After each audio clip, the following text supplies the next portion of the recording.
Hello everyone, তৃষিতার নতুন একটা ব্লগে তোমাদের সবাইকে স্বাগত। নুডলস বাড়িতে তো সবাই বানাও, আজ তোমাদের সাথে রেস্টুরেন্ট স্টাইলের chilli garlic smoky noodles share করব। কিন্তু সেটা বাড়িতে খুব সহজ উপায় আর খুব সহজ উপকরণ দিয়ে তৈরি হবে। চলো তাহলে রেসিপিটা শুরু করি।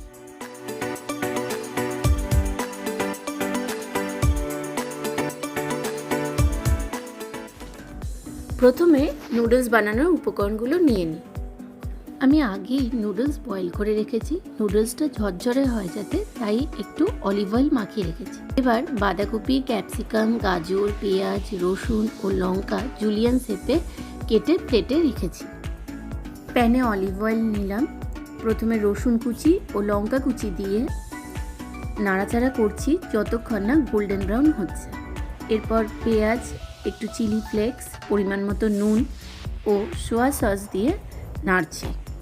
এরপর একে একে সমস্ত সবজি দিয়ে ভালো করে সতে করছি। তারপর সতে হয়ে গেলে এর মধ্যে বয়েল নুডলসটা দিয়ে ভালো করে মিক্স করে নিতে হবে। নুডলস দিয়ে ভালো করে মিক্স করে নিলাম। এরপর আসবে রেস্টুরেন্টের আসল টুইস্ট। নুডলসে স্মোকি ফ্লেভার আনার জন্য ফ্রাই প্যানে একটা চারকোল বার্ন করে উপর দিয়ে ঢাকা দিয়ে দিলাম। ব্যাস 5 মিনিট রাখলেই রেসিপি রেডি। তোমরা অবশ্যই এই রেসিপিটা একবার বাড়িতে ট্রাই করো, আমাকে কমেন্টে জানিও কেমন হলো। তোমাদের কমেন্টের আশায় থাকলাম। আজকের মতো টাটা, সবাই ভালো থেকো, সুস্থ থেকো।